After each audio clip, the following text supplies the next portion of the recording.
돈 좀 벌었다고 생각은 했는데 막상 계산해보니 돈은 남아있지 않고 비용이 어디서 새고 있고 어디서 초과 지출이 되고 있고 메뉴 가격들은 임대료에 반영이 잘 됐는지 이런 것들을 잘 모르시고 계세요. 사실 저도 자영업을 9년 이상 해왔기 때문에 자영업 하시는 분들의 마음을 누구보다 잘 압니다.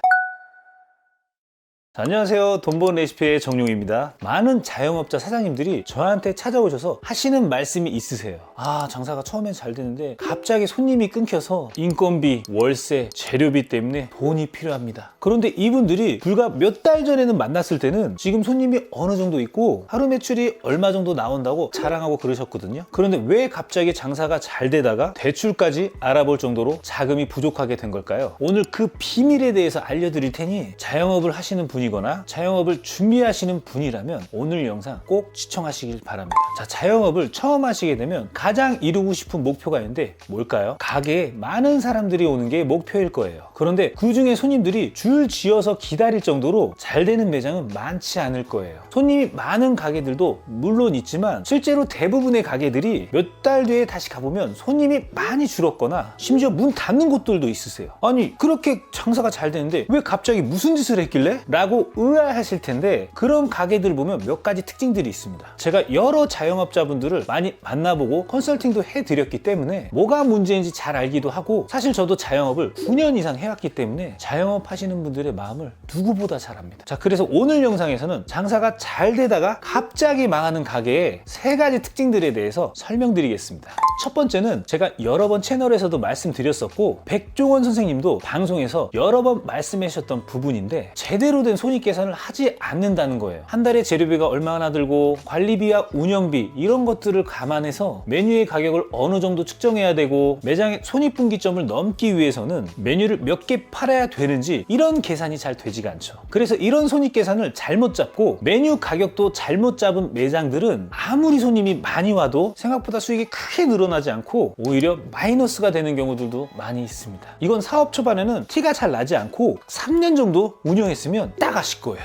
내가 돈 좀 벌었다고 생각은 했는데 막상 계산해보니 돈은 남아있지 않고 여기서 뭐가 문제가 있다고 생각하시는 거죠. 비용이 어디서 새고 있고 어디서 초과 지출이 되고 있고 메뉴 가격들은 임대료에 반영이 잘 됐는지 이런 것들을 잘 모르시고 계세요. 그냥 단순히 다른 곳에서 이 정도 금액을 받더라라고 해서 우리 가격도 이렇게 세팅했다라고 하는 분들도 많이 계세요. 그래서 자영업 하시는 분들은 손익분기 계산이 굉장히 중요한데 어떻게 계산하는지 잘 모르시는 분들이 계실 테니까 제가 하단에 창 한번 띄워드리고 쉽게 예시를 한번 드려볼게요. 치킨집을 예시로 손익분기점을 한번 계산해 보겠습니다. 우선 한 달에 나가는 고정비, 알바 2명, 월급을 합쳤을 때 400만 원이라고 한번 해볼게요. 그리고 임대료 300만 원, 전기, 수도, 가스 50만 원, 그리고 시설, 감가, 상각비가 50만 원 나갔다고 가정했었을 때 한 달에 나가는 게 합쳐서 800만 원이죠. 여기에 여러분들이 재료비를 50%를 쓰고 마케팅 비용을 10% 쓴다고 했을 때 계산을 해보면 총 고정비는 800만 원이고 변동 비율은 60%가 발생하게 되는 거죠. 자, 여기서 손익분기점 공식을 넣어서 계산해 보면 손익분기점이 2천만 원이 나오게 됩니다. 그럼 1일 매출 목표를 2천만 원에서 하루 영업일수 30일로 나눴을 때 하루 매출이 67만 원 정도 나오게 됩니다. 그럼 하루에 2만 원짜리 치킨을 34마리를 팔아야 손익분기 매출이 나온다는 거예요. 자, 수익이 나는 게 아니라 34마리를 팔아야 손해가 없다는 겁니다. 그보다 많이 팔면 이익이 그때부터 발생되는 거죠. 자, 이렇게 여러분들이 손익분기점 매출을 정확히 분석하지 않으면 지금 내가 잘하고 있는지 아닌지 이번 달 매출이 저조한지 높은지 파악하기가 어렵게 됩니다. 그럼 여러분 손익분기점 꼭 체크하셔야 됩니다. 아시겠죠? 두 번째 문제점인데요. 장사가 갑자기 잘 되면 자기가 많이 번다고 생각하고 씀씀이가 늘어나고 과소비를 하게 됩니다. 이익을 생각하는 게 아니라 매출만 생각해서 나 이 정도 버는 사람이야 하는 생각에 소비가 늘어나게 됩니다. 근데 막상 이익 발생되는 걸 보니 생각보다 매출에 비해서 이익이 적고 당연히 적을 수밖에 없죠. 매출만 생각하는 분이 손익분기점 계산과 마진 계산을 제대로 했겠어요? 절대 안 했을 겁니다. 생각보다 돈은 적게 들어오고 이미 카드는 많이 긁어놔서 카드값 나가는 것도 많게 되는 거죠. 그렇게 되면 몇 달 지났는데 갑자기 손님이 줄기 시작하면 머리 아파지는 거예요. 왜냐면 저번 달에 이미 손님이 많았을 때 카드를 여러 곳 많이 긁어놨는데 이번 달 손님이 끊기면 버는 번 거 대비 나가는 게 더 많아지는 거잖아요. 그런 게 감당이 안 돼서 대출받는 분들 정말 많습니다. 이게 두 번째 문제점이고, 마지막 세 번째 문제점은 손님이 많은 경우에는 갑자기 돈을 더 많이 벌고 싶은 욕심에 원래 사용하는 재료 말고 값싼 재료로 대체를 많이 합니다. 그리고 이건 손님이 적게 오는 경우에도 마찬가지인데, 마진이 많이 안 남으니까 재료를 싼 걸로 대체하는 거죠. 그러면 이제 손님들도 맛이 변했다는 것을 알아차리게 됩니다. 그러면 점점 후기나 평들도 안 좋아질 거죠. 예전만큼 손님이 오는 횟수도 현저하게 떨어지게 될 거예요.